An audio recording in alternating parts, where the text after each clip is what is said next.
Salut Laure, comment ça va? Salut, ça va et toi? Ah bah, ça va très bien, merci beaucoup. Merci de recevoir chez toi par Internet, ça fait très plaisir. Ben ouais, ça fait On a déjà plaisir. discuté 30 minutes avant, mais personne ne le sait, donc ça va. Je voulais tout d'abord, merci de prendre le temps pour cette interview et merci d'avoir fait la formation avec moi, que j'imagine que les personnes du blog les abonnés du blog vont forcément sauter dessus à un moment donné, ceux qui veulent faire de l'illustration jeunesse, mais on en reparlera, j'en reparlerai plus tard. Est-ce que tu peux te présenter et est-ce que tu peux nous présenter aussi ton parcours scolaire? Est-ce que tu peux raconter un petit peu comment t'en es venu à faire de l'illustration jeunesse? Ouais. Ouais. Bon bah moi c'est Laure Philippon, j'ai 35 ans et en fait c'est au collège, j'ai compris donc c'était pendant ma première troisième que j'ai compris qu'il existait le bac STI à appliquer et en fait j'ai fait les portes ouvertes et j'étais tellement motivée que d'un seul coup je me suis mise à travailler, à avoir des meilleures notes, mais c'était pas suffisant. J'ai eu mon brevet et du coup, à cette époque-là, on avait encore le droit de redoubler. On n'a plus le droit Tu de redoubler m'entends? maintenant? À cette époque-là, on avait le droit de redoubler. Ok. Donc j'ai redoublé ma troisième pour pouvoir avoir un dossier en béton et rentrer en art appliqué. Ok. J'ai fait un bac STR appliqué. Pareil, bac, je me mettais trop de pression à chaque examen, donc j'ai eu le bac vraiment de justesse. Et là, j'ai pas eu d'école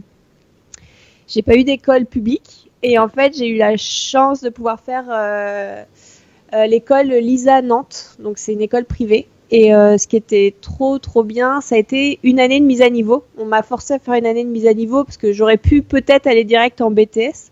Mais je pense que l'école, ça les arrangeait aussi de me faire payer un an de plus. Ok, j'imagine. Et en fait, ça a été la meilleure année de ma vie. La mise à niveau, parce qu'en fait, c'était du dessin toute la journée. Un dessin nu, on allait à l'extérieur, dessin d'architecture, dessin de l'étude documentaire où tu fais faire des trucs hyper réalistes. Donc vraiment une super année où là, c'était du dessin vraiment tout le temps et c'était vraiment mon univers. Ensuite, j'ai fait le BTS communication visuelle pour être dans la pub. Je me disais que c'était dans ce domaine-là que j'aurais peut-être le plus de dessins. Et finalement, bah non. C'est quand même plus de l'édition, tout ça. Et j'ai travaillé dans deux agences et l'univers me convenait vraiment pas du tout. Ok. Et donc, c'est comme ça que j'ai fini par quitter la deuxième agence dans laquelle j'ai travaillé pour tenter de vraiment vivre de l'illustration.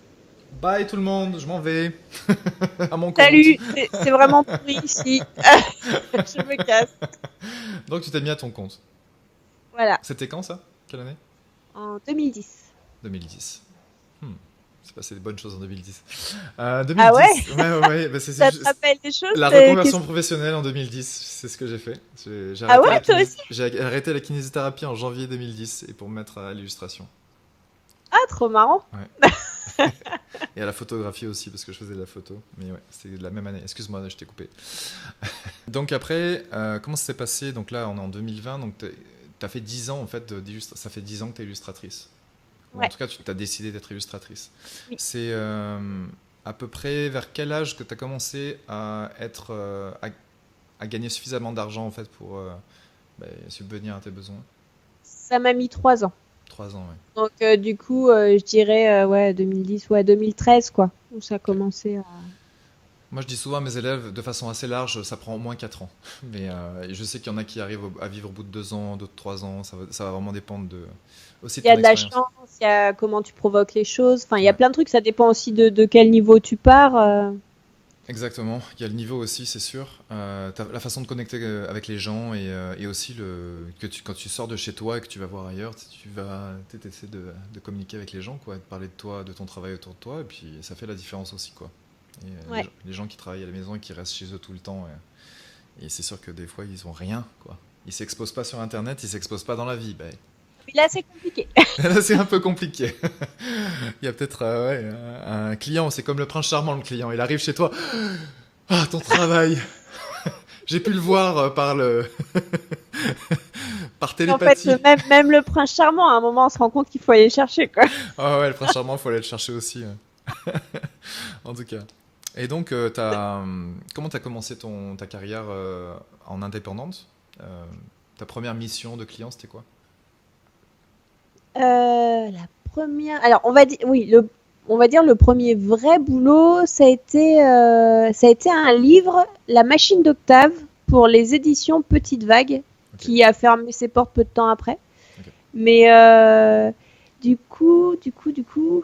ouais, c'est assez étonnant parce que je me rappelle que j'avais fait d'autres projets. Donc j'avais un blog et j'avais des auteurs qui m'avaient contacté via ce blog. J'avais fait des projets, mais finalement ça n'a pas été les premiers qui ont été retenus. Enfin, c'est un autre que j'ai fait plus tard où là j'avais récupéré plein de matériaux, tu sais, des écrous, des vis et tout, et j'avais fait plein d'illustrations avec des objets de récup. Ok. Et ouais, c'était. Du coup, voilà, ça a été mon premier livre. Voilà, éditeur qui m'a jamais payé. Par contre, ce qui était cool, c'est qu'il m'avait donné. Donc, j'avais reçu 10 exemplaires gratuits. Donc, ça me faisait ça pour mon book. Et en plus, je pouvais acheter des livres en plus à moins 50%. Donc, derrière, je pouvais en revendre et puis je me faisais de l'argent avec. Cool. Voilà. Ouais, c'est le système D. C'est ça. C'était les débuts, quoi. Tu fais comme tu peux.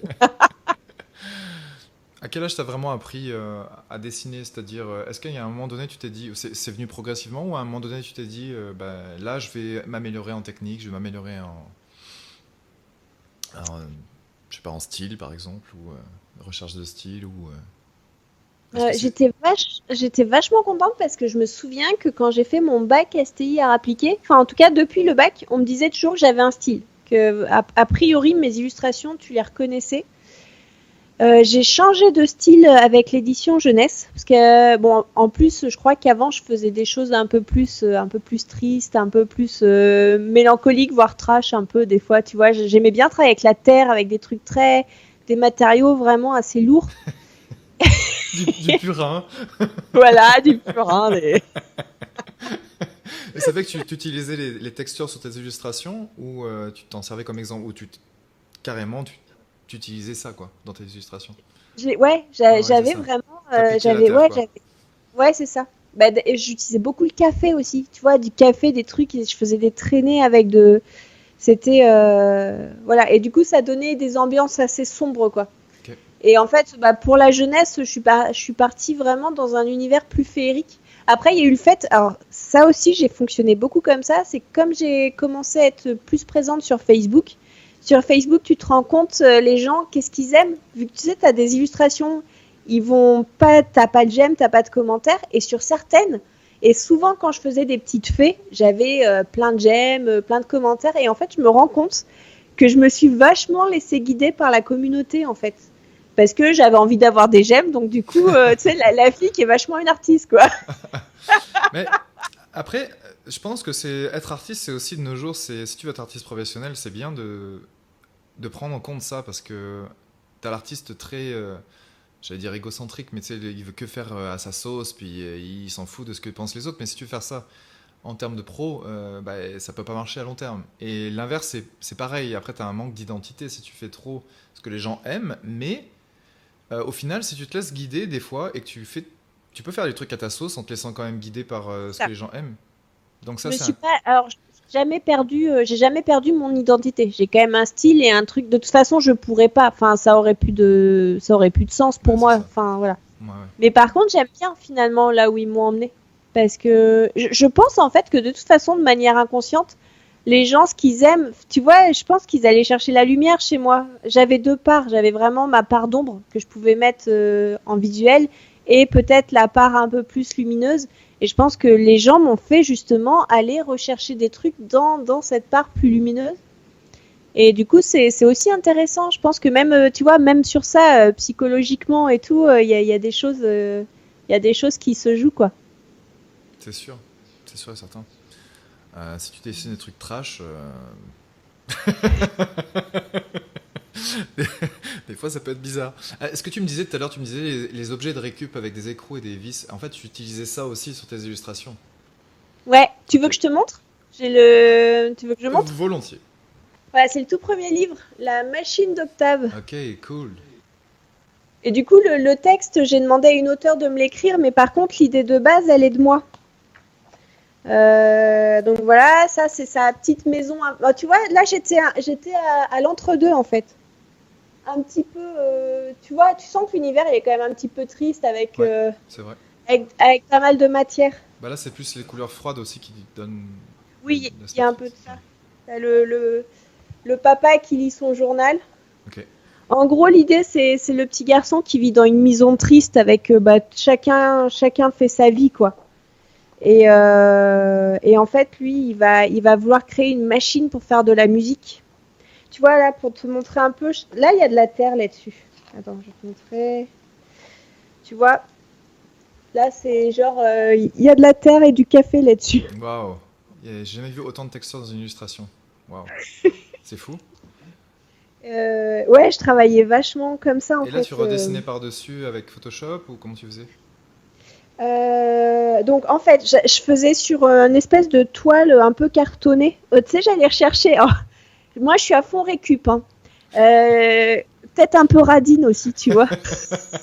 Bah, tu sais, J'allais, quand on commence en illustratrice, je pense que c'est normal d'être radin au bout d'un moment. j'allais dans les. Ça s'appelle les cartons Isorel. En fait, c'est ce que tu as entre les bouteilles d'eau dans les grandes surfaces. Ok. Donc j'allais récupérer ces gros trucs d'Isorel. Je faisais mon fond en peinture.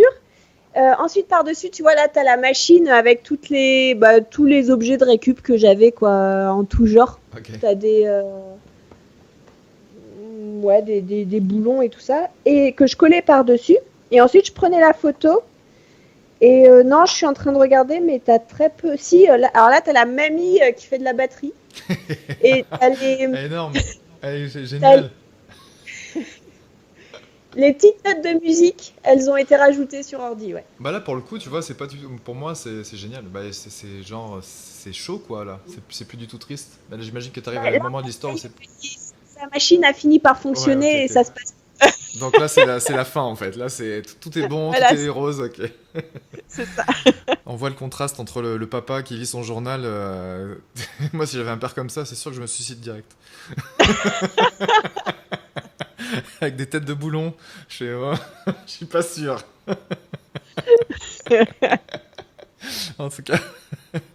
Donc ça, c'était ton tout premier projet. Et c'est celui-là que tu as eu. Tout premier livre qui est sorti, celui-là. Et ça, c'était une porte d'entrée pour toi pour faire, j'imagine, d'autres missions derrière avec d'autres éditeurs. Ouais, ça m'a donné de l'aplomb pour aller marcher au salon du livre jeunesse de Paris. Ok. Enfin, de. Comment il s'appelle? De Montreuil. Montreuil, oui. Ouais, c'est ça. Ça m'a permis d'avoir un peu de poids pour démarcher, quoi. Donc tu me disais, dans la deuxième partie de l'interview qui fait partie de la formation, tu me disais que le salon de Montreuil, c'était quand même un gros tremplin pour toi professionnellement, que tu as fait des rencontres quand même qui t'ont changé la vie, aussi bien positives que négatives. On va pas revenir là-dessus, mais est-ce que tu penses que c'est, pour un illustrateur ou une illustratrice jeunesse, c'est important de faire ce salon-là, particulièrement, Montreuil? Euh, je dirais que c'est une aide.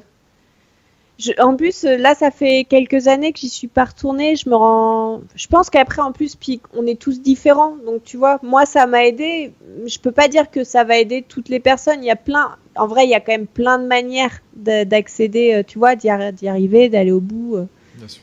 Bien sûr. Mais disons que pour moi, c'était facile. Je savais que là, je pouvais les rencontrer en vrai et discuter en vrai avec et leur montrer en direct et voir leur réaction par rapport à mon travail. Donc j'avais cette sensation que ça pouvait aller plus vite que les mails où on te répond pas forcément, enfin tu vois. Yes. Pour les personnes timides qui font de l'illustration, souvent les personnes qui font de l'illustration, c'est assez timide, de ce que j'ai remarqué. Et c'est vrai qu'on a tendance à rester un peu dans notre coin et à pas prendre de risques, à se montrer un petit peu sur Internet, mais vraiment que les belles choses, tu vois. Puis finalement, à pas trop communiquer sur le travail. Et c'est aussi l'erreur que j'ai fait au tout début, moi. Mais bon, j'avais pas le niveau non plus. J'étais kiné, donc. Ouais, mais tu vois, justement, je trouve que c'est dommage. Je pense qu'il faut même ce qu'on aime moins le mettre. Après, voilà, moi j'ai pas. Après, oui, ça demande aussi de pas avoir peur. Et j'ai pas peur de ce qu'on va penser. Et puis, je pars du principe, c'est ce que je t'expliquais, que ce qu'il faut prendre, c'est ce qu'il y a de bon à prendre chez les gens. S'il y en a qui ont envie d'être mauvais, c'est des gens sur lesquels ça vaut pas la peine de s'arrêter, quoi. C'est sûr. Et des fois, t'as des gens qui sont mauvais, mais ils le font même pas exprès. Tu vois, ils ont une façon de parler, une façon de faire. Et si tu commences à leur dire, c'est déjà arrivé que j'ai des phrases, tu vois, un peu sèches ou quoi. Et en fait, finalement, quand je leur dis, ah bah oui, c'est vrai, vous avez raison, je peux essayer de faire comme ci, comme ça, et puis, ou même des fois, c'est juste en détournant le truc, tu te rends compte que leur réponse d'après, c'était, enfin, il y a un mot gentil, tu vois. Si tu sais prendre le truc, finalement, tu te rends compte que c'était plus de la maladresse que de la méchanceté. Hmm. C'est souvent un Bon, je manque dis de... pas après. Mais dans les relations en général, je trouve que quand il y a un manque de communication et que les gens ne se sont pas vraiment compris, ça peut vite aller, ça peut vite mettre le bordel, quoi. Ben ouais, on peut se vexer, on peut avoir la rage, et en Ouais. fait, tu te rends compte que si tu essayes juste de creuser un tout petit peu et que tu es toi-même bienveillant, Mm. finalement, les gens en face le sont aussi.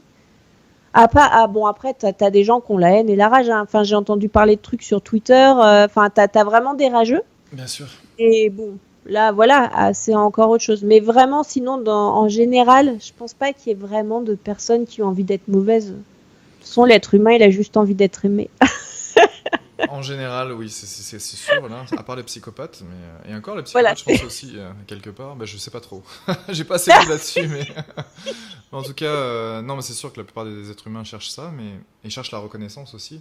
Après, la vérité, avant d'aller vers les gens, je fais un travail sur moi. Enfin, en tout cas, dans le domaine du pro, avant, je me disais, d'une certaine façon, je me blindais. Tu Ouais. sais, c'était en mode, tu te prépares, tu vas y aller. Enfin, et je tremblais, hein. Il faut pas croire que j'étais flippée, paniquée, mais je me disais, allez, tu te lances. De toute façon, t'as rien à perdre. Voilà. Je me disais, je prends ce qu'il y a à prendre. Si je me prends des claques, tant pis. Je me relèverai comme je peux, mais je me relèverai. Je Ouais. continuerai. Puis voilà, partir vraiment, ça c'est un conseil, c'est partir en mode qu'est-ce que vous pouvez m'apporter. Je veux évoluer. Si on est en mode je veux évoluer, normalement, les gens en face ne peuvent pas juste être méchants et te rabaisser, ou alors c'est vraiment des cons. Bah, il y en aura toujours un des cons de toute façon, C'est ça. Mais mais bon, si on c'est arrive quand à se même. dire ça, à se dire ok, bon bah lui c'est un méchant, tant pis, je passe ma route, tu vois, t'arrives à être moins blessé et moins. Mm. Et il y aura toujours des gens sympas. Il y Mm. aura toujours des retours sympas, des gens qui vont nous apporter quelque chose de bien et tout.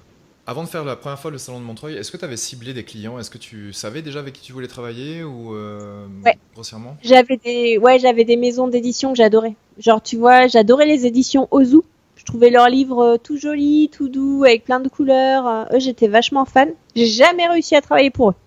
Mais par contre, l'éditrice était toujours très gentille à me donner plein de conseils. Ok. Donc, ouais, j'avais quelques éditeurs, oui, que j'aimais bien. Et j'allais vers ceux qui me plaisaient. C'est vrai que, d'une certaine façon, oui. C'était plutôt le style, les histoires ou un peu le tout? Le style. Le style. C'était vraiment, ouais, Style graphique. c'était vraiment les illustrations. Ok. Donc, comment tu te préparais tu regardais qui était le directeur de collection, par exemple, qui était le responsable, comment tu faisais ta préparation? Non, j'allais sur le, j'allais Moi, sur ça le, j'aime bien, j'y vais. ouais, c'est un peu l'idée. C'était bonjour, est-ce que l'éditrice est là ou l'éditeur? Est-ce que tu préparais une ou plusieurs illustrations pour cibler ces éditeurs-là? Non, j'avais préparé mon book avec mes meilleures images. Ok. Et puis justement, je me disais que les illustrations qui me plaisaient étaient forcément en accord avec ce que moi je proposais. Enfin voilà, peut-être c'est une erreur, hein, mais je me disais, bah si j'aime, c'est qu'il y a cette énergie-là dans mes illustrations. Ok. Je le voyais un peu comme ça. Ouais, il y a différentes philosophies d'abord d'un client. C'est sûr que est-ce que tu vas te rapprocher, te vas montrer que tu peux t'adapter à un projet particulier, tu vas t'approcher du style. Donc il y a des artistes qui font ça, qui font 5 illustrations, qui s'approchent un peu du style de la maison d'édition ou d'une collection particulière. Mais toi, tu es allé, toi, tu as posé ton carton, tu dis débrouille-toi avec ça. Débrouille-toi avec ça. Si t'aimes pas mon style, moi, je vais voir ailleurs. Mais non, parce que j'y allais quand même en disant, bon bah voilà ce que je fais. Par contre, je ne demande qu'à m'améliorer. Ouais, Donc si un jour je peux bosser dans votre maison d'édition, j'en serais contente. Donc qu'est-ce que je peux faire pour que ça le fasse? ça c'est cool. Bah ouais, ok, donc tu présentais ton travail personnel, mais en même temps, tu restais ouverte d'esprit, quoi. Tu ne montrais Ouais, c'est pas que ça. t'étais. C'était, Qu'est-ce que je voulais dire? Ah oui, est-ce que tes parents ils t'ont poussé à faire du dessin? Est-ce que tu étais encouragé? Comment ça s'est passé? Je pense que d'un côté, j'ai eu de la chance parce que j'étais un peu nulle à l'école. Enfin, je galérais. Pour moi, l'école, c'était compliqué. C'était un univers qui me correspondait pas. Enfin, je pense que j'étais pas faite pour le milieu scolaire, en fait. Mais bon, je m'accrochais, je faisais de mon mieux, j'essayais. Mais du coup, mes parents m'ont pas trop mis de pression. Ils se sont dit, elle est en galère.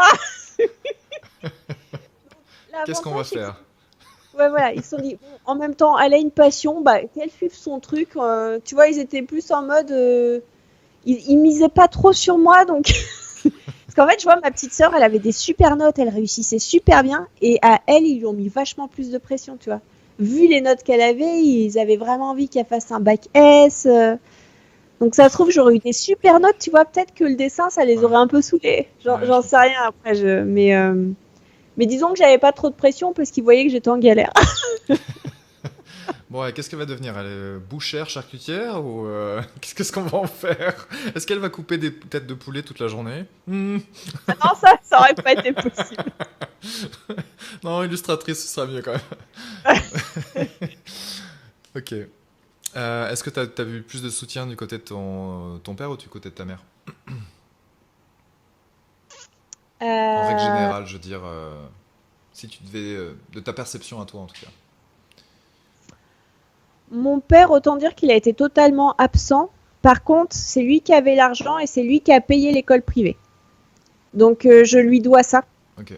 Ouais, je le remercie au moins sur ça, c'est que s'il n'y avait pas eu son argent et le fait que pour lui les études c'était quelque chose d'important et qu'il était prêt à payer pour que sa fille fasse des études, j'aurais pas eu cette chance-là. Je pense pas que ma mère aurait payé l'école, tu vois. Ok. Donc je suis redevable de ça à mon père et à ma mère. Elle m'a toujours dit bon, tu sais, tu fais ce que tu peux, ce qui compte c'est ce que tu arrives à faire. Et d'un côté, elle m'enlevait un peu la pression que je pouvais me mettre, quoi. Ça c'est cool. Bah, pour être artiste, c'est quand même bien de ne pas avoir trop de pression parce que c'est souvent Ouais. pas facile de ce côté-là en tout cas. À quel âge t'as su que tu voulais être illustratrice? À quel âge c'est arrivé d'un coup ou c'était quand t'étais petite ou t'as toujours su? Ouais, depuis toute petite, le dessin, c'est mon moyen d'évasion, quoi. Donc Je pense que tu sors du ventre de ta mère, tu te dis non, tu veux être illustratrice? Non, c'est vers quel âge? C'est à l'école primaire, genre? je pourrais te raconter une histoire bien crado, mais bon. Non, ça va aller. C'est trop mainstream mon blog. Tu peux pas faire ça. Ok, Non, c'est pas si mainstream que ça, mais là pour le coup, on va garder ça pour les bloopers si tu veux. ça roule. Je mettrai ça en bêtisier à la fin. Mais raconte-moi quand même. Tu le savais déjà à l'école primaire, tu savais que tu voulais devenir illustratrice. Ouais, vraiment. Enfin, non, je savais que le dessin, ce serait toute ma vie. Ok, Par contre,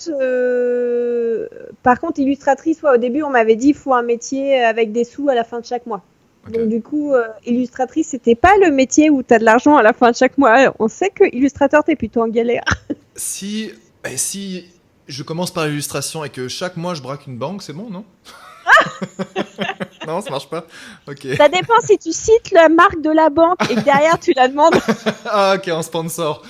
C'est toi, t'es une vraie entrepreneur, c'est sûr. Quelles sont tes sources d'inspiration? C'est-à-dire, est-ce que toi, quand t'étais petite, tu regardais les Disney ou qu'est-ce que tu regardais Ouais. comme, qu'est-ce qui t'inspirait? J'étais une très grande fan de Disney, des princesses Disney. Je connais toutes les chansons par cœur. Non, je pense vraiment, ouais, j'ai été bercée par Disney, hein. Ça, c'est clair et net. Et je pense que ça a beaucoup joué. D'ailleurs, très souvent, on me dit, ah là là, je verrais trop tes dessins dans un dessin animé. Donc, je pense qu'en fait, c'est vraiment parce que j'ai un côté où il y a une partie de moi qui est bercée là-dedans. Et je pense que dans mon style, ça se ressent un peu, ouais. Plus tard, à l'adolescence ou même plus tard, quand tu es devenu adulte, est-ce que t'avais d'autres sources d'inspiration? J'imagine que tu as commencé à découvrir les albums jeunesse et à voir un petit peu Ouais. ce qui se faisait. Est-ce que tu as des artistes particuliers ou des artistes particulières qui t'ont marqué? Ouais, Rebecca d'Outremer, Mayalen Gust. euh, Ouais, c'est vraiment Rebecca d'Outremer qui a. Ah si, il y a eu, bah justement, il y avait le petit livre là que j'adorais chez Ozu. Je me souviens, je passais devant, il était dans la vitrine d'une librairie et j'avais jamais encore fait de livre. Je crois que je bossais encore en agence d'ailleurs à ce moment-là. La fille s'appelle Selma Mandine. c'est son nom d'illustratrice. Ok. Son univers était super doux et je me souviens que je passais devant et je me disais, oh là là, moi aussi un jour j'aurai un livre comme ça dans une vitrine. Est-ce que les pastels secs, c'était quelque chose qui t'intéressait, le rendu au pastel sec ou est-ce que Je t'en as trouvais fait? ça, ouais, je trouvais ça très doux. J'ai essayé. D'ailleurs, le troisième livre qui est sorti était au pastel sec. Et c'est ce que je t'expliquais d'ailleurs, les tout premiers livres. Alors, la machine d'Octave, c'est vraiment, finalement, c'est presque une chance parce que celui-ci, dans ma façon de fonctionner, il est très égal à lui-même tout le long du livre. Par contre, quand j'ai fait un livre au pastel sec, euh, en fait, les illustrations, elles sont pas.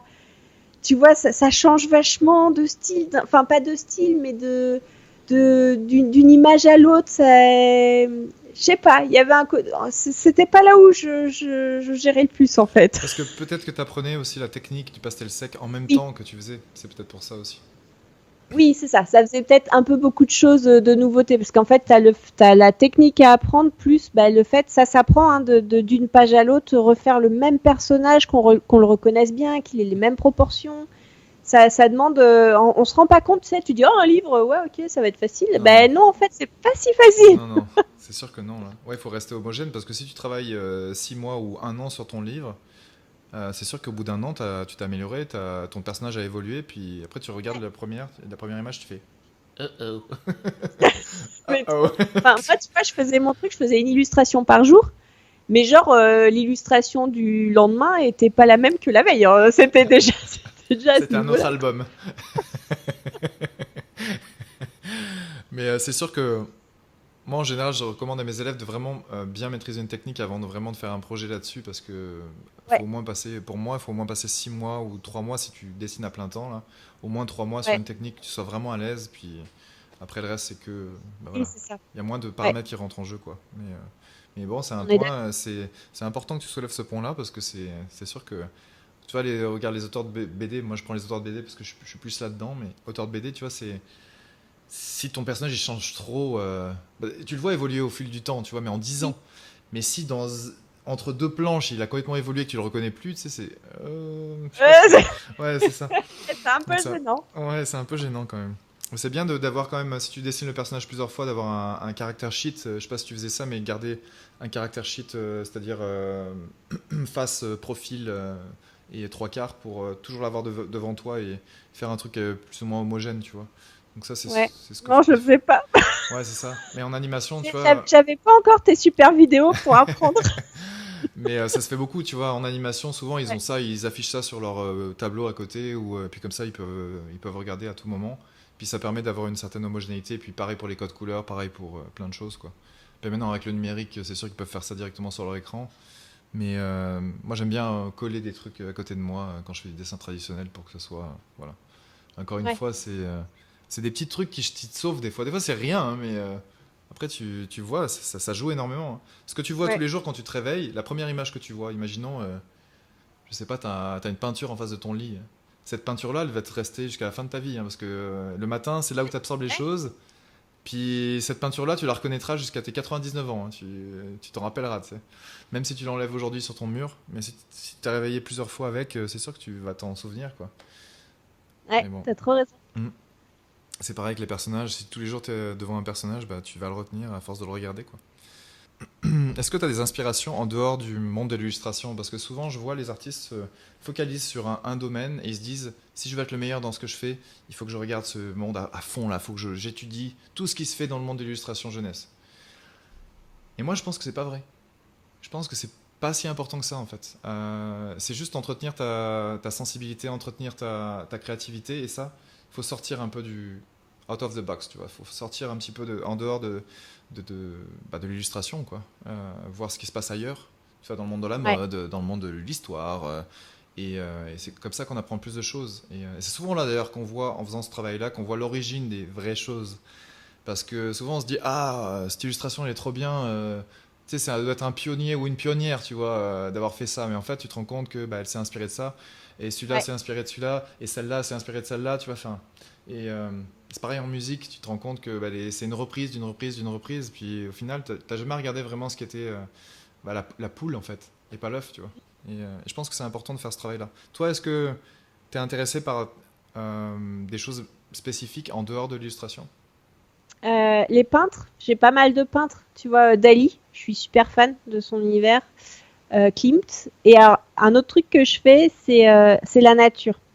Il y a un truc de fou que je me suis rendu compte, c'est ce que j'aime beaucoup avec la nature, c'est que tu peux faire aller toujours exactement au même endroit, prendre la photo au même endroit, chaque jour c'est différent.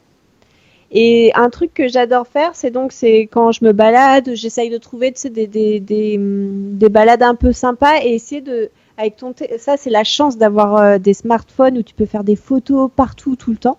C'est que tu peux t'amuser à faire des points de vue de ouf. Tu vois, moi un truc que j'adore par exemple, c'est à chaque fois que je suis au bord de l'eau, mon smartphone, je le mets vraiment mais à fleur de l'eau et j'appuie sur le bouton et en fait, t'as des photos de fou. Et en fait, tu peux t'amuser à faire plein de trucs. Ou un autre truc que j'adore faire, c'est je prends une photo où c'est d'un reflet dans l'eau. Tu as un arbre qui se reflète dans l'eau et après inverser la photo. Donc, ce qui fait que c'est le reflet qui devient ce qui est en haut et le vrai devient comme si c'était le reflet dans l'eau. Et ça te fait des sensations. Et en fait, d'ailleurs, je me suis rendu compte que parce que moi, j'étais plus douée dans les personnages. Et je galérais vachement plus sur les paysages. Et en fait, à partir du moment où je me suis mise à la photo, à faire des plans et tout, je me suis rendu compte que ça m'a vachement délié le poignet pour dessiner tout ce qui est paysage, feuilles. Ça met à l'aise en fait d'être vachement dans l'observation. Donc la photographie, au final, ça a développé ton sens de la composition, j'imagine. Puis ça Ouais, t'a aussi, permis ouais. de faire plus de paysages. Ouais, tout à fait. Il y a eu ça. Après, il y a peut-être d'autres trucs. Là, comme ça, Yes. ça me vient pas comme ça. Est-ce que par exemple, t'aimes bien les vêtements? Est-ce que t'aimes ça? Ou pas du tout? Alors, j'adore les robes de princesse. Mais t'en as pas dans toutes les boutiques, tu vois. Oui, j'adore les fringues. Alors là, je suis dans une espèce de truc un peu complexe. C'est-à-dire qu'on peut se suffire avec juste 2 jeans et 3 pulls. Enfin, j'ai un côté où j'ai énormément de mal avec la société de consommation. Donc, j'essaye d'acheter un minimum. Tu vois, je suis pas je me rachète 15 fringues à chaque fois. Je fais pas les soldes. Par contre, ouais, je suis très très. Alors j'aime beaucoup les vêtements, tout ce qui est ethnique et tout ça. Tu vois, j'aime dans ce que j'aime beaucoup dans les vêtements, c'est vraiment des trucs un peu particuliers, tu vois, avec des formes dans tous les sens, des trucs, voilà. Mais oui, je regarde vachement les fringues. D'ailleurs, plus les fringues de filles que de gars. Quand je dois dessiner des hommes, très souvent, je suis obligée d'aller, je vais sur Pinterest ou pour aller chercher des costumes, des machins, parce que j'observe moins les fringues de mecs, en fait. Parce que c'est moins intéressant, je trouve. C'est trop classique. En Ouais. fait, c'est souvent très classique. Il y a très peu de fringues d'hommes qui ressortent un petit peu du lot. C'est rare. C'est un Tandis peu que- dommage. Ouais, c'est un peu dommage. Les gars gothiques arrivent à avoir des fringues un peu stylées. Tu sais, Ouais, mais les trucs un dans les peu couleurs, steampunk. dans les couleurs, tu vois, Oui. c'est ça aussi. C'est aussi les motifs, tu vois. Tu peux très bien avoir une robe avec des motifs incroyables. Toi qui aimes Klimt, Ouais. c'est sûr que ça va t'interpeller. Surtout, tu sais, des motifs un peu africains ou très colorés. Ouais. Et puis, c'est sûr que ça attire l'œil, quoi. Je te dirais, en fait, en Afrique, c'est là où on va trouver peut-être. Je sais, au Cameroun, j'avais vu des Camerounais avec des super tuniques, tu vois, et c'était des hommes, tu vois. Donc je me dis, Ouais. il y a quand même des cultures où tu entretiens quand même cette tendance à la couleur et au motif, quoi.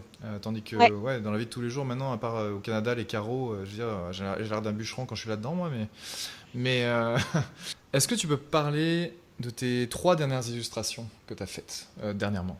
Alors, pas pour la formation, mais avant la formation. Avant la Ouais, formation, avant la formation, ouais. Tes 3 dernières illustrations, si tu t'en souviens. bah oui, j'en ai fait une. En fait, là en ce moment, je travaille avec 2 techniques, à l'aquarelle et au numérique. Donc j'ai un projet à l'aquarelle avec un petit nounours, un petit lapin.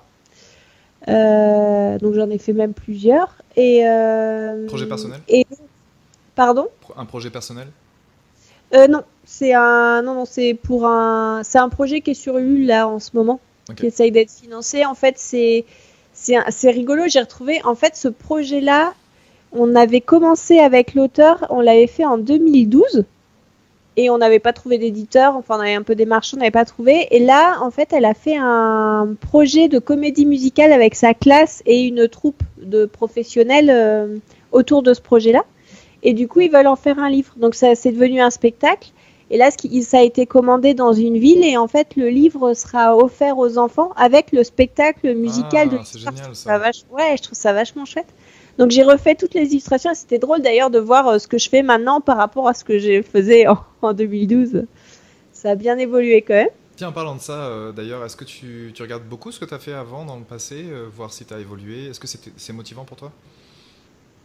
Je le fais pas des masses en fait. Non, je dirais presque que j'ai du mal à revoir ce que je faisais avant. Il y a un truc que je trouvais même très très difficile. C'est au tout début, c'est moins le cas maintenant. Mais au tout début, je faisais un livre, il partait à l'impression et j'avais qu'une hâte, c'était de le recevoir. Tu vois, c'était le cadeau ultime de recevoir le livre chez moi. Et le problème, c'est que ça mettait toujours un an. Tu sais, c'est assez long. Et le problème, c'est que quand je recevais le livre, très souvent, c'était oh mon Dieu. Et tu vois, je le recevais et je le trouvais trop moche. Parce qu'en fait, j'avais vachement évolué dans les quelques mois. Parce qu'au début, tu progresses vachement plus vite qu'après, tu vois. Sûr. Et que j'avais tellement des grosses failles en dessin que quand je recevais, je voyais toutes les erreurs. Donc c'était un peu compliqué. Là maintenant, ouais, on va dire c'est quand même assez récent que je reçois un livre et que je me dis ah ouais sympa, tu vois que je suis plus en train de oh mon dieu. Donc ouais, c'est un. S'il y a des fois, ça m'arrive de retomber sur une illustration et de me dire waouh, j'ai fait ça. Tu vois, c'est assez rare. Mais tu sens qu'au milieu des trucs un peu foireux, de temps en temps, t'avais une espèce de petite pépite qui surgissait, tu vois. C'est Quand, rigolo. quand ça arrive, cette pépite, quand tu t'en rends compte, est-ce que c'est en général une technique un peu particulière que tu as dit, ah, je vais tester ça, ça a l'air cool? Ouais, c'est vrai que maintenant que tu le dis, c'était souvent ça quand je voulais tester un nouveau truc et que je me lâchais, tu vois. Mhm. Et Ok, que là, ça marchait plutôt bien. Ouais, intéressant. Donc c'est souvent expérimental en fait. ouais, Ok. c'est vrai. Et c'est une fois fait que tu te rends compte que c'était vraiment cool. Oui, et ça t'est déjà arrivé d'être en train de faire une illustration et de te dire, waouh, ce truc, waouh, c'est ouf. Et tu sais, et tu montes comme ça parce que tu tatoues, ça vient. Ouais, Comme tu peux avoir des journées où t'as. Non, mais c'est pas possible. c'est Pendant une laborieux, ouais. journée, t'as beau tout essayer, c'est Ouais. moche de chez moche. Non, Ça veut pas. c'est sûr. C'est sûr Et que un ça arrive. jour, tu sais pas pourquoi ton crayon, il a l'air d'être guidé et c'est Mm. wow, je suis en train de faire ça. Ça t'est déjà arrivé, ça? Ouais, ça m'est arrivé, ouais. Ouais, ouais. C'est ouf quand ça Ouais. t'arrive, c'est génial comme sensation. Souvent, c'est mon état d'esprit en fait qui est différent. Parce qu'il y a des jours où j'ai pas vraiment envie de dessiner. Ça va souvent avec l'envie de dessiner, la motivation. Quand je suis vraiment motivé, je fais des trucs. Des fois, je me fais. Après, je regarde ce que j'ai dessiné, je fais waouh, c'est quand même cool. Puis Ouais, il y a des jours où ça veut pas en fait. Il y a des jours où ça veut juste pas. Puis c'est laborieux. Puis t'es pas dans un projet qui t'intéresse vraiment. Puis ouais. Mais je pense que j'ai pas assez travaillé dans le monde avec des clients en fait pour me rendre compte de ça. Mais je me rends compte même dans ma vie d'instructeur, tu vois, ça m'arrive aussi. Des fois, je suis là, je suis en train de faire un truc pour une formation et je me dis, ça c'est nul, c'est vraiment nul. Donc ton avant-dernière illustration, est-ce que tu peux nous en parler? Attends, l'avant-dernière. Ah oui, j'ai fait un projet pour. Ça s'appelle la boîte à ficelles. C'est une maison d'édition suisse qui en fait fait des journaux sur l'environnement et sur la nature qui m'a contacté cet été. Ok. Et là, j'ai fait un rocher en forme de loup qui hurle à la lune. C'était assez sympa à faire. Cool. Ouais, en fait, ce Donc que j'ai c'était la direction artistique qui t'a dit ça, la directrice artistique ou le directeur c'était le artistique? texte. Il y avait un petit texte et du coup, au sein du texte, j'ai décidé de faire ce rocher en forme de loup qui hurle à la lune, parce que c'était comme ça que c'était décrit. Ok. Et du coup, ce que j'ai fait, c'est que j'ai pris une photo de loup. Comme ça, j'avais vraiment, tu sais, la forme. Et en fait, je suis venue faire du rocher par-dessus. Ok. Et du coup, ouais, c'était rigolo ça à faire. Donc t'as fait ça en numérique? Ouais, ça, c'est du Ok. numérique. Donc t'as appliqué la texture de rocher sur la silhouette que t'avais repérée déjà? Non, j'ai dessiné. En fait, j'avais la forme, j'avais la photo du loup et Ok. en fait, je suis juste revenue, tu sais, faire, en gros, faire des formes un peu angulaires et tout Ouais, ça. un peu simplifié quoi. Ouais, voilà, en Ouais. reprenant la forme. J'appelle ça la segmentation avec mes élèves. Faut segmenter, hein, faut simplifier parce que là, si vous gardez exactement le même contour, ça fait pas génial quoi. T'appelles ça comme ça, ouais, c'est Ouais. vrai. Ok. Et donc ton avant dernière illustration, qu'est-ce que c'était? En numérique aussi. Et c'était un homme et une femme. Alors, c'était un texte sur l'amour Ok. que j'ai illustré. C'est mon domaine, j'adore. Et donc là, qu'est-ce que tu as illustré exactement? Et bah du coup, alors j'ai hésité parce qu'en fait c'est à destination des enfants ados, tu vois, primaire, collège, donc il fallait pas un truc trop chaud. Ok, je vois. Et à la fois, c'est l'amour, c'est vraiment, tu vois, c'est un peu une leçon de sagesse, quoi. C'est aimer vraiment quelqu'un, c'est ne pas vouloir qu'il t'appartienne, c'est être libre, enfin voilà, c'est vouloir le bien de l'autre, tout ça. Donc il fallait que dans l'illustration, on ressente pas qu'il n'y ait pas la notion d'appartenance. Enfin, Ok. tu vois, on s'aime librement.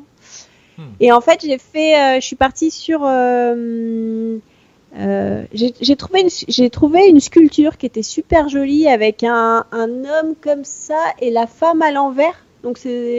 En fait, c'est comme ça que j'ai eu l'idée en fait avec les deux.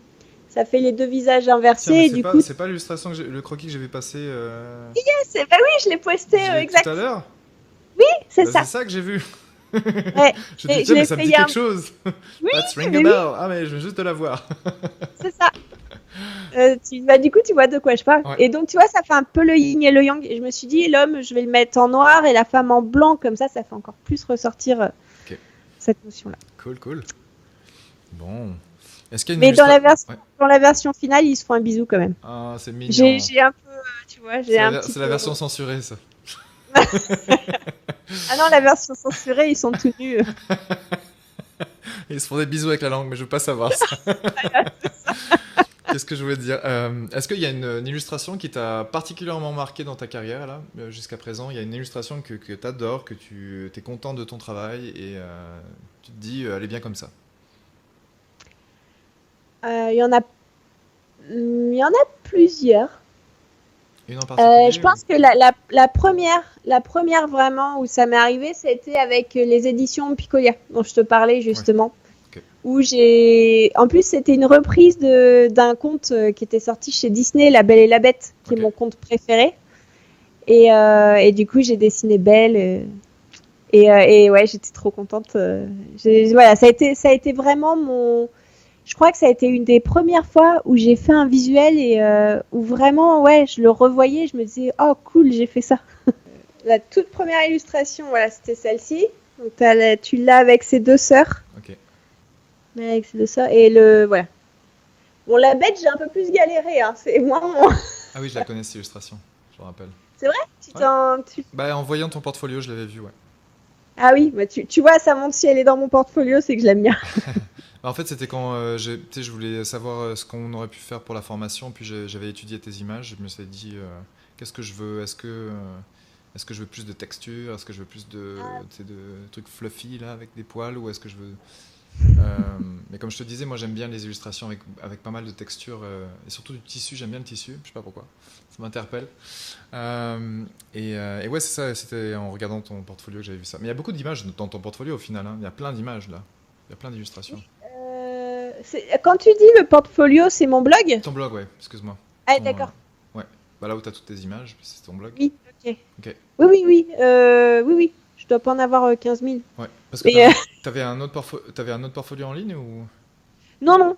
En fait, j'ai mon blog. Mais c'est que sur le blog, je sais pas si tu peux vraiment facilement voir toutes mes illustrations. Bah là, je suis devant, là. J'avais ouvert la page déjà, mais donc là, je suis sur l'or-illustration au pluriel.com. Ouais. Et quand on est sur la page d'entrée, on voit déjà 4 images. On voit ta boutique et on voit ta page Facebook tout en bas à droite. Et quand je vais dans, par exemple, digital, Ah bah oui. Ah oui, c'est vrai. t'as plein d'images. Pareil pour aquarelle, pareil pour acrylique. Il y a beaucoup d'images. Pour un Oui, portfolio, c'est c'est vrai. beaucoup. Et c'est bien parce C'est on trop? a. Non, je pense pas que ce soit trop, mais en fait, euh, c'est ton site, donc c'est tout ce que tu as fait. Et je Oui, pense que s'il y a vraiment un client qui te cherche et qui se demande s'il peut pas, s'il voit pas une image qui pourrait ressembler, il sait que tu es capable de la faire, donc au moins il peut la chercher. Mais je sais ouais. que si tu cibles un client, par exemple, et que tu communiques avec un client, c'est mieux de lui envoyer pas beaucoup d'images Mm. pour bien cibler. C'est juste ça en Ah fait oui. que je veux ajouter parce que c'est tout à fait normal que tu mettes beaucoup d'images en ligne. Parce que ouais, tu vas avoir plein de clients différents et comme tu restes quand même assez généraliste dans l'illustration jeunesse, tu es quand même ouverte à quand même pas mal de projets. Donc même si tu as t'as des préférences bien sûr en tant qu'artiste, mais c'est intéressant d'avoir quand même beaucoup d'images. Tu vois, tu montres des murales que tu as faites par exemple, tu montres des collages, tu montres. Enfin, je trouve ça génial quoi. C'est super. Tu sais, moi, si j'étais un client, je serais. Bah voilà, je sais exactement ce qu'elle sait faire, tu vois, dans plein de choses Ouais. différentes. T'as des vieux trucs hein, sur mon blog, hein. Je pense que tu dois Ah avoir ouais. mes toutes premières images, hein. Ben, je vois des images certainement avec un niveau technique qui est moins bon que ce que tu as maintenant, forcément. Mais pour autant, ça peut convenir à certains projets. C'est ça, tu vois. Ouais. Et des fois, il y a des gens qui vont aimer la simplicité, tu vois. Et peut-être que maintenant, pour certains clients, tu vas trop ajouter de choses. Et peut-être même si tes compositions sont meilleures, des fois, il y aura trop de détails, j'en sais rien. Puis il y a des projets où les gens, ils vont vouloir ben, avoir ce que tu avais fait il y a 10 ans, genre. Donc je pense que c'est pas une mauvaise idée de tout laisser sur son portfolio en ligne, hein. Après, si tu vises un client bien particulier, par contre, comme certains illustrateurs ou illustratrices, je pense que c'est mieux d'en mettre moins. Mais c'est Ouais. vraiment parce que tu veux pas travailler dans ce que tu travaillais avant, par exemple. C'est vraiment hyper ciblé. Et tu sais que tu peux en vivre juste d'une maison d'édition, par exemple. Tu peux en vivre juste d'une. Mais encore une fois, ça va dépendre de là où tu en es, ça va dépendre de ce que tu veux faire. Il y en a qui sont blasés à force de faire toujours les mêmes choses. Donc ils vont chercher d'autres choses, puis ça va dépendre. Bon, après, ouais. En fait, je me rends compte, mon blog, c'est même plus quelque chose pour me vendre. C'est presque un journal intime, tu sais, c'est plus un Ouais. truc pour me rappeler de ce que j'ai fait. Enfin, je le vois un peu comme ça, tu vois. Après, sur la partie blog, c'est des articles, donc ça c'est autre chose. Là, Ouais. tu t'expliques un peu plus ta façon d'opérer, là, mais c'est intéressant parce que c'est ce que je fais sur mon blog aussi.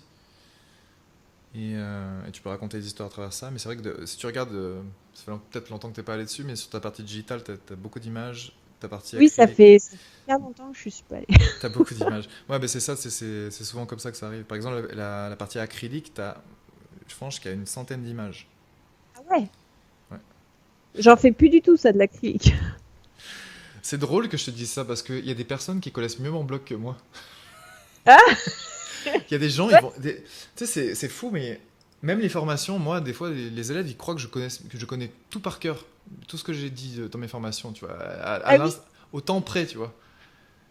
Mais en fait, j'ai pas autant, j'ai pas autant passé de temps sur les formations que eux, ils passent de temps sur mes formations. Et c'est toujours bizarre, tu sais. C'est toujours bizarre de se dire, ah ouais, en fait, je connais pas tant mon travail que ça. Ouais, ça, c'est vrai que c'est un côté qui est super marrant quand même. Ouais. Est-ce que tu fais beaucoup de faire-part? C'est souvent des particuliers qui viennent te voir pour des faire-part? Ouais, ça, j'en fais assez régulièrement. T'es ouverte toujours à la commission toute l'année? Tu prends des commissions?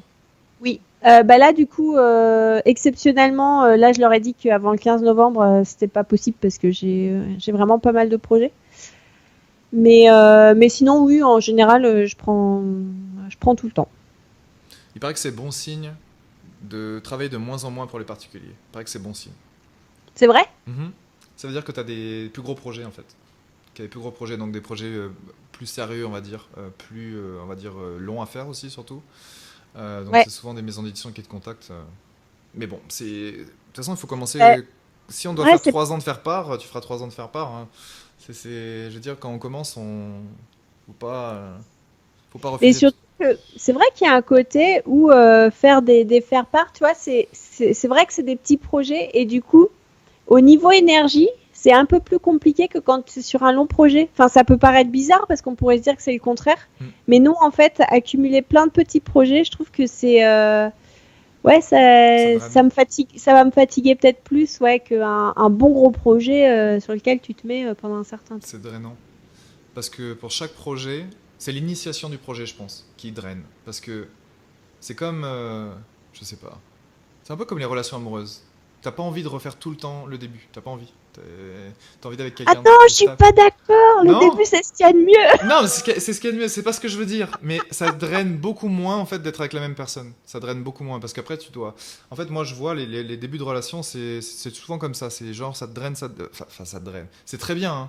Mais il y a une partie de toi qui met tout. Tu donnes tout quoi. C'est genre, t'as envie d'être accepté. Je sais pas. Après je vois ça comme ça. J'en sais rien. Peut-être pour un mec c'est comme ça. J'en sais rien. Non, mais non, en fait, c'est très drôle. On est tous assez différents. Justement, j'en parlais avec ma nièce et elle me disait ah non, moi je supporte pas. Moi j'aime bien quand on est installé, quand on est pépère. Alors que moi j'avais vraiment un côté le début, c'est t'as le cœur qui bat à 100 à l'heure tout le temps, ça te fait les papillons dans le ventre. Enfin, j'aimais. Alors, là, je pense que maintenant que j'ai des enfants et tout, je suis plus posée, je suis peut-être moins dans ça. Mais ouais, pendant très longtemps, je trouvais que les débuts, c'était le truc le plus fou.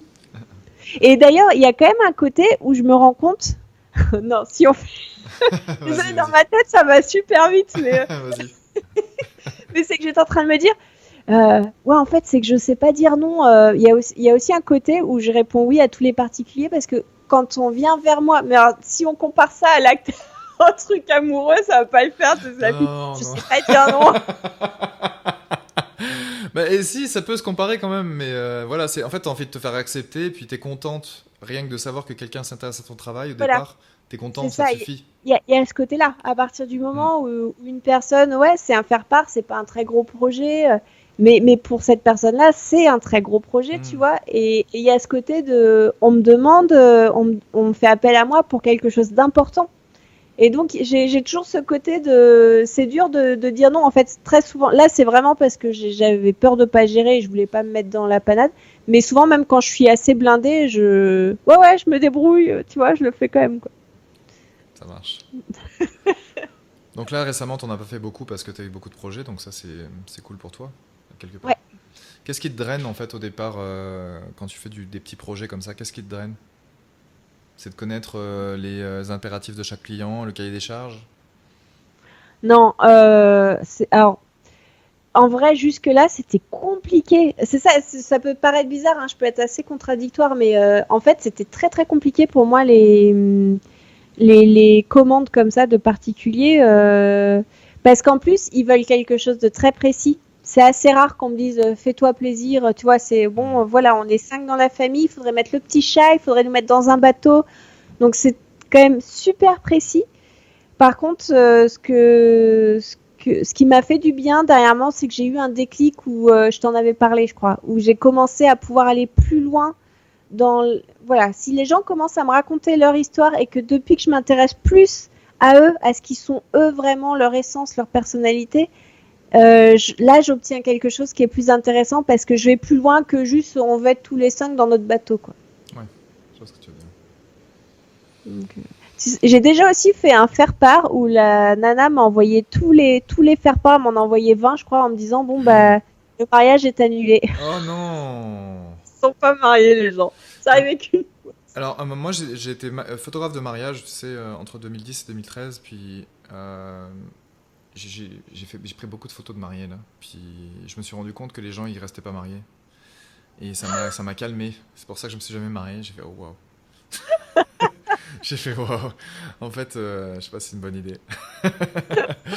En tout cas, mais ça fait faire du travail par contre. Il y a beaucoup d'argent dans les mariages. Donc c'est sûr que quand tu commences, t'es content de prendre ce genre de mission parce que les gens n'ont pas peur de payer, tu vois. Ils payent quoi. Oui. Ils payent bien. J'imagine que pour les faire part, c'est pareil. Ils ont tendance à quand même. Bah, je demande 200 euros pour une illustration, Ok. dont 100 euros que je demande dès le début. Ouais, Et, tu fais toujours et 50-50, ouais. 50 ouais, de. c'est ça. Et en général, ouais, Combien de ça temps ça passe. te prend une illustration de faire part par exemple, ta dernière illustration de faire part, qui était Angelina, le 4 février 2019? Non, je sais pas, je suis devant ton truc là. C'est peut-être pas le dernier, Ah mais ouais, c'est celui que attends. tu as mis en ligne, j'imagine. C'est c'est quoi l'illustration? Angelina, c'est donc une petite fille ou un petit gars, je sais pas, plus une petite fille qui est dans les bras d'une plus grande, j'imagine que c'est la maman, ou sa grande Non, sœur, ouais, c'est deux sœurs. Ah oui, ouais, avec des petites fleurs roses. avec des petites fleurs roses, ouais, et un petit éléphant, et un petit poney d'ailleurs, une petite licorne. Et Oui, bah, tu vois, chacune leur doudou. Ouais, exactement. Donc la licorne, c'est le doudou d'une des filles, c'est ça? Ouais, Ok. Et l'éléphant, c'est l'autre. C'est pour l'autre. ouais. Ok, ok. Il me semble que c'est Ils ça. sont dans une espèce de balancelle avec des fleurs roses, ouais. Oui, là j'étais partie d'une photo de naissance qu'ils avaient fait chez un Ok. photographe. Donc souvent, ils te donnent une référence photo quand même pour faire te faire part, j'imagine. Ouais, pas toujours, mais Ok. bah, quand ils m'en donnent, voilà, je pars des photos qu'on m'a données. Ok. Donc là, tu restes quand même beaucoup en numérique pour ce genre de projet. Tu fais pas de Ouais, tradition- sauf si on traditionnel. me demande. Mais en fait, le problème, c'est que c'est pareil, tu vois. Si s'il y en a qui veulent une aquarelle, je leur dis par contre, bah, faut me faire confiance et vous revenez pas sur les couleurs. Bah ouais, c'est sûr. Tu vois, autant en numérique, ah bah non, je préférais la robe de telle couleur. En aquarelle, c'est pas possible, quoi. Ouais, c'est pas possible, non. Bah, si t'es vraiment bon dans Photoshop, t'y arrives. Mais c'est genre. Ouais, mais C'est du bricolage. C'est du bricolage. ouais, c'est ça. Après, Ouais, ça devient vraiment du boulot trop chiant, quoi. ouais, ouais. Non, c'est ça. Donc d'ailleurs, les contraintes de travail, c'est important. Il y a des clips. Bah, on abordera ça dans la deuxième partie de l'interview, hein, mais je vais pas revenir dessus. Mais ce que je voulais te demander, par contre, c'est est-ce que toi, tu préfères le numérique ou le traditionnel? Ah, Si t'avais c'est le ch- con. si tu voulais vraiment, peut-être que ça dépend des jours, hein, mais de façon générale, est-ce que tu préfères le traditionnel ou le numérique? En fait, c'est difficile pour moi de répondre à cette question parce qu'en fait, le traditionnel, je suis moins bonne et je pense que j'ai moins poussé la technique puisque en fait, depuis que j'ai commencé à travailler pour des clients, sachant qu'il faut des modifications, j'ai énormément travaillé en numérique et en fait, j'ai énormément évolué. Donc, quand je fais du numérique, je vais avoir plus souvent des illustrations où je me dis waouh, là, ça déchire ce que je fais, tu vois, je suis contente et je peux retravailler et retravailler et retravailler encore, tu vois. En fait, le numérique, tu peux tout casser, tu peux continuer. Tu vois, tu peux garder un tout petit bout de truc, le reprendre, le mettre dans autre chose. Donc, j'aime beaucoup le numérique dans ce sens où je peux aller vraiment beaucoup plus loin tout le temps, tout le temps. Je peux pas le faire en aquarelle, mais par contre, j'ai besoin du traditionnel parce que de temps en temps, avoir mon crayon de bois, une gomme, faire de la peinture, avoir ce côté aléatoire, j'en ai besoin aussi. Donc, mais par contre, je pense que sincèrement, je préfère mes illustrations en numérique. Ok. Mais c'est pas pour ça, mais je préfère travailler en tradi. Donc le plaisir est plus là en traditionnel, mais tu préfères le niveau technique de ce que tu fais en numérique. Ouais, ouais, je pense que c'est ça. Ouais, ouais, vraiment, c'est ça en vrai. C'est souvent le cas en fait, je pense. Je pense que c'est souvent le cas. Euh, Est-ce que ça t'arrive de te dire aujourd'hui, je vais faire une illustration en mix média, c'est-à-dire je vais me préparer des feuilles, je vais utiliser mes pastels secs, je vais faire des textures, puis je vais les coller par-dessus une illustration numérique. Tu le fais des fois. Ouais, ça m'arrive quand j'ai besoin. Des fois, je fais de la avec l'aquarelle en fait. Hmm. Je faisais des trucs. Et puis là, récemment, j'ai trouvé des broches qui font un peu un style aquarelle, donc du coup, je m'embête moins à faire des fonds aquarelle. Ok. C'est quoi les broches que tu as trouvées? C'est les broches payantes? Non. Non. Je sais plus trop. Ça remonte un peu. Ouais. Bon, Je c'est pas sais grave. plus trop comment j'ai trouvé ces broches. Parce que j'avais trouvé des brosses vraiment de fou avec Photoshop là qui faisaient des choses incroyables. J'avais jamais vu ça. Et je Ouais. sais plus comment elle s'appelle. C'est un nom, ça fait un peu allemand. C'était payant? Ouais, c'était payant. Et c'est Jean-Baptiste Monge qui l'utilisait, mon collègue Jean-Baptiste Monge qui Ouais. utilisait ça. Je me rappelle plus. Ça faisait. Tu... ça m'intéresse Ouais, si tu retrouves le lien ou quoi, je veux bien. Parce ouais. que... Et c'est un truc que tu peux utiliser derrière de façon commerciale et tout? T'as plusieurs licences, je crois. Je crois qu'il me semble Ok. que t'as une licence commerciale qui coûte nettement plus cher, là, par contre, pour le coup. Sinon, t'as une licence pour les amateurs qui font ça dans leur coin, quoi. D'accord, ok. Tu peux juste les publier sur ton Instagram, mais sans gagner d'argent. Ouais. Mais je vais essayer de te retrouver ça rapidement, là. Grut Brushes. C'est G-R-U-T Brushes, comme ça se prononce. GRUT? Ouais, G-R-U-T comme Thérèse, Brushes, B-R-U-S-H-E-S. Ok, Donc, si tu merci. vas sur grutbrushes.com, tu vas trouver ça. Ça, c'est une... C'est des très très bons. Jean-Baptiste m'avait montré, je trouvais ça incroyable. Et il y en a qui sont gratuits, et puis il y en a d'autres qui sont payants, je crois. Après, j'ai vu, parce que sur Photoshop, apparemment, bah, tu m'en avais parlé, je crois, Ouais. le côté Painter ou je sais pas quoi. Ah, alors, Si ça se trouve, avec ce logiciel-là, tu peux faire de l'aquarelle aussi, avec il y a des un effets très très aquarelle. bon logiciel pour l'aquarelle. Et le meilleur des logiciels pour l'aquarelle, euh, tu- si tu es sur PC ou sur Mac, c'est Rebelle. Rebelle 3, il est incroyable. Franchement, à chaque fois que j'utilise ce logiciel, je suis là, mais waouh, je vais faire mes prochaines illustrations avec ça parce que je trouve ça vraiment trop beau, quoi. Et donc, c'est une simulation de d'eau. C'est pas des brosses, quoi. Tu jettes ton eau. C'est une simulation de fluide. Et waouh, je suis là à chaque fois que j'utilise ça, je fais waouh, waouh. C'est trop bien fait, quoi. Donc, Rebelle Ah, 3, excellent. c'est trop bien. C'est trop bien.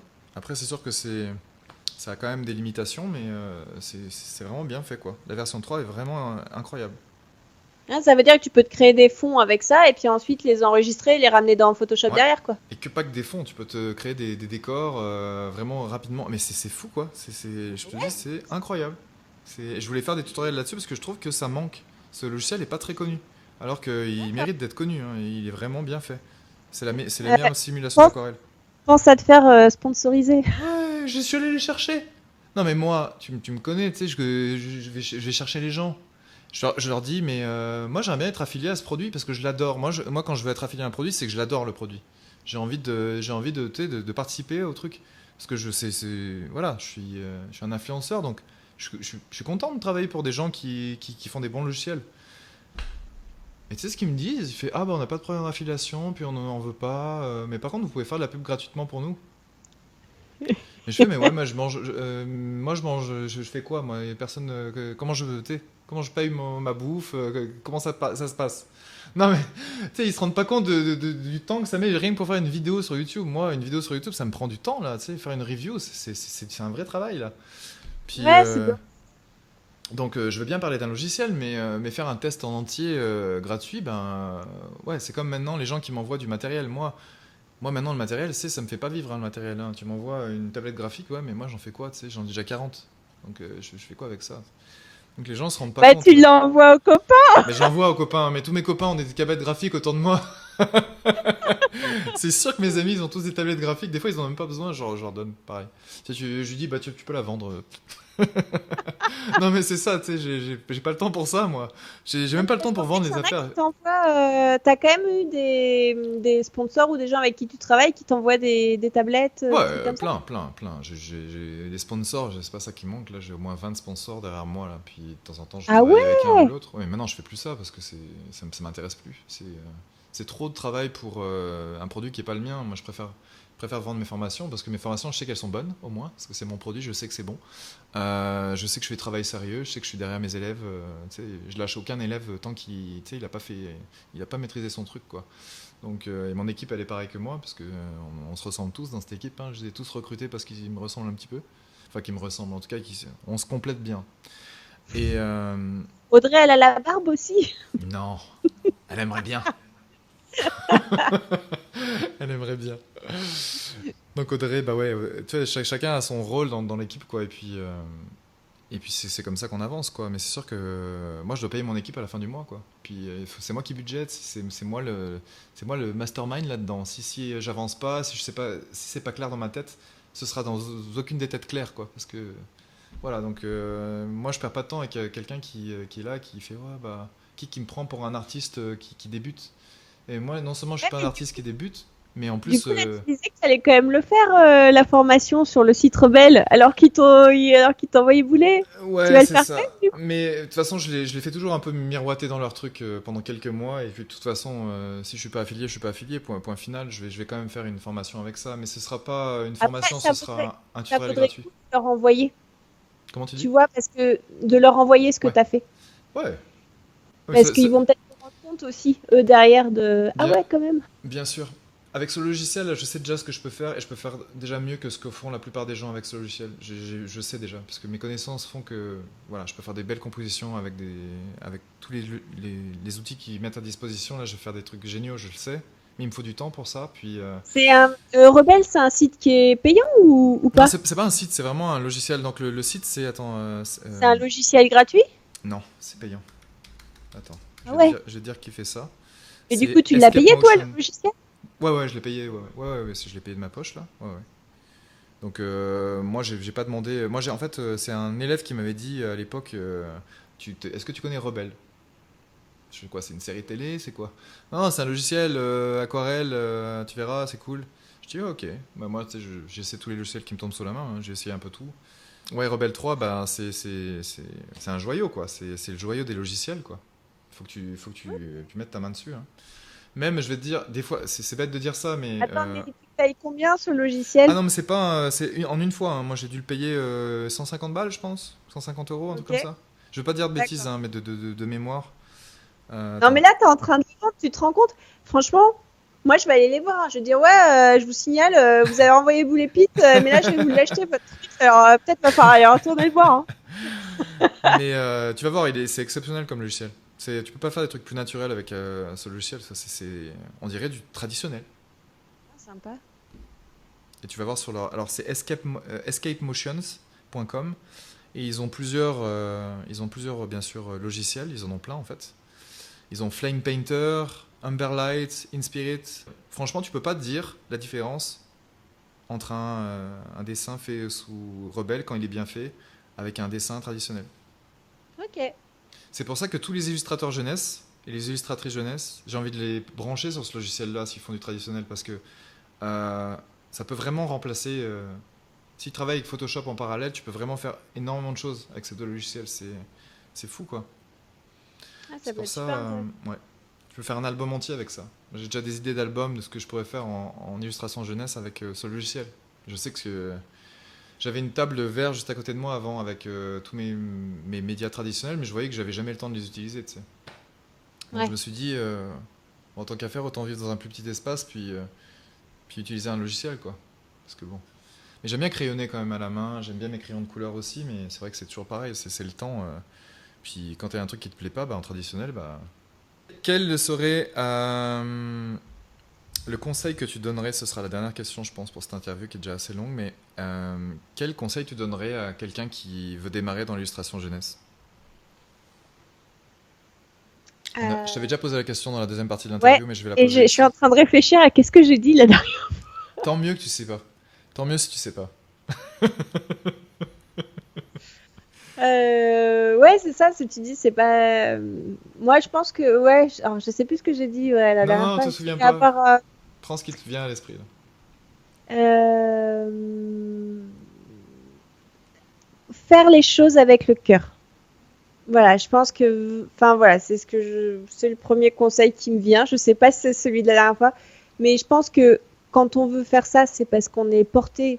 Je pense pas qu'il y ait quelqu'un qui se dise demain je vais faire du dessin ou comme moi, des fois je me dis ah j'ai envie de me mettre au piano ou à la guitare, j'ai jamais pu. Il y a un truc qui nous porte quoi. Ça nous dépasse un peu en fait. Et Hmm. donc je pense que toutes les personnes qui se mettent à faire de l'illustration, elles le font parce qu'il y a quelque chose au-dessus d'elles qui les porte. Donc en fait, il faut qu'elles continuent de faire avec le cœur et qu'elles aient pas peur, enfin qu'elles essayent d'avoir confiance en elles en fait. Pas trop de confiance non plus, pas d'ego parce que trop d'ego, ça veut dire qu'on se ferme au conseil. Mais de toute façon, si les personnes viennent vers toi, c'est que déjà elles sont ouvertes au conseil. Pas tout le temps. Ah, Pas tout le temps. c'est vrai. Ah ouais. Ah. Ah ouais. T'as tout hein, pour faire un Mais, monde. mais, Hein. mais du coup, c'est quoi l'intérêt de venir vers toi si on veut pas de conseils? Parce que du coup, tu payes pour rien si t'es pas prêt à entendre. Ah, il y a des personnes qui payent pour rien. Hein. J'ai une femme il y a un an qui m'avait incendié parce que je lui disais ce qu'elle faisait, c'était perfectible. Il y a des gens qui sont tellement dans leur trip de bah, c'est comme ça, qu'ils sont absolument pas ouverts aux conseils. Mais moi, c'est mon métier de donner des conseils. Donc, aussi Oui, mais bien à personne. Tu sais, je sais pas. C'est des personnes que je peux comprendre. C'est Mais juste que c'est pas. à la fois, je le comprends aussi parce qu'il y a un côté où ça fait peur. On a l'impression, tu sais, le fait, c'est exactement pareil que quand tu veux faire un travail sur toi. C'est-à-dire que vouloir entendre que c'est perfectible, ça veut dire remettre beaucoup de choses en cause. Quand tu commences à faire un travail sur toi, tu remets plein de choses en cause sur ta façon de vivre au quotidien. Et en fait, le dessin, c'est un peu la même chose. Moi, je me souviens qu'avant que mon père me paye mes études, j'étais un peu en mode, bon, bah, je faisais mon truc et j'avais un peu du mal à entendre les conseils parce que j'avais peur de devoir tout déconstruire. Et en fait, le fait que mon père doive mettre une si grosse somme d'argent pour mes études, je crois qu'à ce moment-là, j'ai eu un espèce de oh punaise, là, je te dis, hein, je suis près de mes sous. Hein, mais en fait, du coup, je me suis dit, wow, donc là, tout ce qu'on me donne, il faut que je. Tu vois, j'ai vraiment eu cette notion de là, je suis là pour apprendre. Et en fait, j'ai réussi à complètement lâcher prise. Et je pense que c'est aussi pour ça que j'ai aimé cette année. C'est parce que cette année-là, j'ai tout pris. J'ai accepté de perdre tout, de faire tomber toutes mes certitudes et de prendre. Et en fait, c'est là que tu apprends le plus, en fait. Vraiment. Donc voilà, bon, bah, réussir quand même à écouter les conseils. Ça, tu vois, ça peut être le deuxième conseil, faire tomber les barrières pour être réceptif aux conseils. Ça, tu imagines bien que le nombre de fois où j'ai dû le répéter sur mon blog, d'être ouvert aux conseils. D'ailleurs, dans ma dernière vidéo YouTube, c'était pareil. Je discutais avec un élève à moi, puis Lucas. Et c'est pareil, c'est être ouvert quand même et construire, tu vois, son avenir, quoi. C'est comme ça, en apprenant des choses. Mais si tu n'es pas ouvert à apprendre des choses, ben... il va pas se passer grand chose dans ta vie. Ouais, c'est ça. Ouais. À part tu sais, je vois beaucoup de personnes qui font beaucoup de boucles et moi, je les vois tout de suite, les personnes qui font les boucles dans leur tête, puis que ça tourne en rond, tu vois. Puis moi, souvent, je mets le doigt dans l'engrenage, puis si ça explose, mais j'essaie de le faire avec du tact. Avant, j'avais moins de tact. Maintenant, j'arrive quand même à cerner très rapidement quelqu'un, même à travers les échanges par email, tu vois. Puis des fois, je mets juste le doigt là où il faut, mais sans brusquer. Oui. Et des fois, ça fait quelque chose, tu vois. Puis la personne, tout de suite, elle sait que je veux du bien, quoi. Je veux pas du mal ou quoi que ce soit, tu sais. Moi, c'est important pour moi de savoir que mes élèves me font confiance, tu vois. Des fois, maintenant, je suis capable de refuser un client. Je suis capable de me dire... Avant, je le faisais pas parce que je devais survivre, tu sais. C'est comme toi avec tes faire-part, probablement que tu as fait des faire-part que tu voulais pas faire, ou d'autres missions. Et moi, il y a des clients que je prends pas parce que je dis, mais je pense pas que ça va le faire. Je pense qu'il y a trop de travail à faire en dehors de ça, de l'aspect technique, tu vois. Et des fois, je refuse des clients, tout simplement. Des fois, je leur dis, bah, ce serait mieux que vous preniez pas la formation. Je pense qu'il faudrait travailler ce point-là, ce point-là, ce point-là avant de venir me voir. Et souvent, je leur donne même des idées de lecture, ce que même moi j'ai fait pour certains aspects de ma vie, mais je sais que des fois, il y a des choses que moi j'ai eu plus de facilité dans ma vie, mais je sais ce qu'ont besoin les autres parfois. Donc je leur recommande juste des lectures souvent, et j'essaie de leur donner des conseils comme je peux, quoi. Parce que je suis pas leur psychothérapeute, tu vois, mais. Et je pense que est-ce que tu les refuses parce que tu sens que pour toi ça va être aussi un peu violent de devoir être confronté à eux? Bah, c'est-à-dire que je pense pas qu'à moi, en fait, je pense aussi à mon équipe. Des fois, pour moi, ça va être pas violent, parce que pour moi, pour être violent, il faut que la terre finisse, il faut que le ciel nous tombe sur la tête, tu vois, ça c'est violent. Mais sinon, le reste, moi, tu sais, j'ai vu des violences verbales, violences psychologiques pour protéger les personnes qui travaillent avec moi et pour pas faire perdre de temps à la personne, tout simplement. J'ai pas envie d'être payé pour perdre du temps à une personne. Et j'ai pas de valeur à apporter à ce stade, en fait. Ouais, d'accord. Donc je préfère qu'ils passent leur chemin pendant un temps et qu'ils reviennent vers moi 2 ans ou 3 ans après, je sais pas. Souvent ils reviennent pas. Hein. Il y a des gens que tu peux pas vraiment convaincre de quoi que ce soit. Et puis c'est correct, moi je suis correct avec ça parce que tu sais, j'ai plein d'autres travail à côté, je cherche pas de travail, quoi. Il vient vers moi le travail maintenant. Donc. Mais c'est sûr que si j'étais dans d'autres conditions, je prendrais probablement des travaux plus contraignants, quoi. Des travaux, pardon. Laure, merci beaucoup pour ton temps. Ça fait 2 heures qu'on est ensemble, ça passe tellement vite. C'est clair. Je te remercie vraiment du fond du cœur d'avoir pris le temps pour cette interview et pour la formation. Et c'est sûr qu'on va avoir plein d'autres discussions, c'est sûr. Mais merci pour tout. Qu'est-ce que je peux dire d'autre? C'était un plaisir de travailler avec toi. Ben ouais, pareil. Je remercie énormément Audrey de sa démarche, de son premier mail, parce que je savais pas que ce serait un si beau projet et une si belle rencontre aussi derrière, quoi. Donc trop cool. Ça fait vraiment plaisir. C'est vraiment plaisir. Ouais. Merci. Et puis bah on n'hésite pas alors à se rappeler. Un chat derrière. Tu vois, je l'ai vu cette fois-ci. Ah, yes, tu vois. Je voyais une silhouette derrière toi, je sais, Elle a dit, c'est l'heure, c'est l'heure. Laure, c'est Oui, l'heure d'aller là, dormir. il commence à tourner de ça. Je le surveille parce qu'il est en mode je vais te bouffer. En fait, quand on lui donne pas la croquette tout de suite, il est en mode je vais te bouffer tes fils électriques, tu vois. Ok. Donc je surveillais un peu du coin d'œil. Il a quand même compris, tu vois, que avec les fils électriques, je pense que ça perturbe les Là, humains je quand peux même. la faire bouger, quoi. À la prochaine, avec plaisir. C'est cool. Merci à Salut. toi. Salut. J'ai hâte que ça sorte. Ouais, je te tiens au courant. Bonne fin de Salut. journée. À toi aussi. Toi, bonne nuit. Ouais, merci, je vais me coucher. Salut. Bye. Salut. Vous avez envie d'illustrer vos propres histoires pour enfants? J'ai la formation qu'il vous faut, c'est la formation Illustration Jeunesse que j'ai pu tourner avec Laure Philippon, qui est dans le métier depuis 10 ans et qui va nous donner toutes ces astuces pour s'en sortir, non seulement au niveau des illustrations en traditionnel, mais aussi au niveau des illustrations en numérique. Et on va parler de beaucoup de choses, donc comment aborder ses premiers clients, comment prendre confiance dans son travail tout simplement, comment envoyer un portfolio, comment se faire connaître, comment gagner sa vie grâce à l'illustration si on veut en faire son métier. Aussi comment faire face au rejet par rapport aux maisons d'édition, parce que il va y avoir des échecs c'est sûr, mais comment rebondir, comment essayer d'aller de l'avant tout le temps. On va discuter aussi de choses très personnelles comme comment gérer les enfants à la maison pendant qu'on est en train de travailler, comment gérer sa relation personnelle, ses relations affectives pendant qu'on a un travail créatif, ce qui peut être très difficile. On va vraiment aborder beaucoup de questions très personnelles et on allait vraiment au fond du sujet avec Laure. En bonus, vous aurez aussi accès au forum, vous pourrez poser vos questions à Laure quand vous en avez besoin. Et vous pourrez aussi poster vos illustrations pour qu'on puisse les voir et les commenter, histoire que vous ayez un avis de pro sur ce que vous créez. Dans tous les cas, je suis vraiment heureux de vous accueillir dans cette formation, et puis je vous retrouve de l'autre côté.